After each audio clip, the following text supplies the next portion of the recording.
Hello, welcome to another tidbit of timely truth. Terry Engler here, and in my last tidbit, I talked with you about the importance of being honest with yourself and admitting you're hurt. And I do hope you've taken that step, because without it, the next two won't ever happen. I also mentioned that it's important that you be honest with God and with at least one other person whom you trust. Again, it's vitally important that those two steps be taken in order for you to continue the path toward healing. So be honest with God. Friends, did you know it's okay to say, God, life sucks, and I'm in pain, and God, it's just not fair? You see, what we sometimes don't realize is that God can handle our anger. His heart breaks when our heart's breaking. He weeps with us when we're weeping.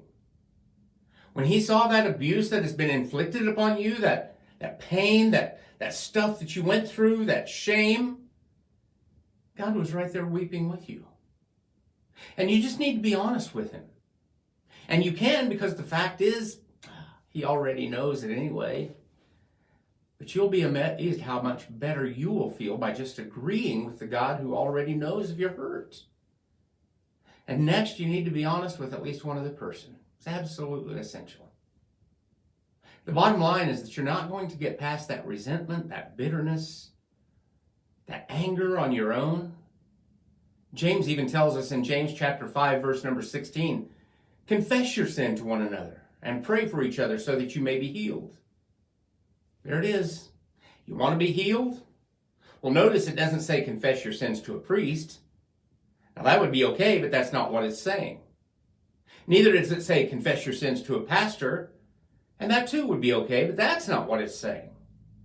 It doesn't say confess your sins to a therapist. That would be okay, but that's not what it's saying either. It says to confess your sins to one another. Now, I want you to hear this. Revealing your feeling is the beginning of your healing. You know, whenever somebody comes up to me and says, Terry, I've just got to get this off my chest. I've never told this to anybody. When I hear them make statements like that, I start to get hopeful inside, because I know it doesn't matter what they're going to say. And that is important, but it's really irrelevant. It's not about what they're feeling. It's about what they're about to say that's going to release that feeling about something that has held them in its grip. They're getting ready to experience liberation for the first time in a long time. Freedom. It's like opening a closet and letting the boogeyman out, and now someone else knows about it, so you're not having to carry it on your own. And that in itself is healing. There's things that we hold on to, those secrets. Can it not be said that you're only as sick as your secrets? That thing that you're embarrassed about, that thing you resent, that thing that you are holding anger over, you need to tell someone about it, someone you trust. And if you don't have anyone you feel you can trust, just PM me on Messenger or email me at terryengler1956@gmail.com. Let me know if you can't find anyone you can trust to hear you discuss your pain, or someone who will just allow you to vent. I'll make myself available, and you can be assured it will be completely confidential.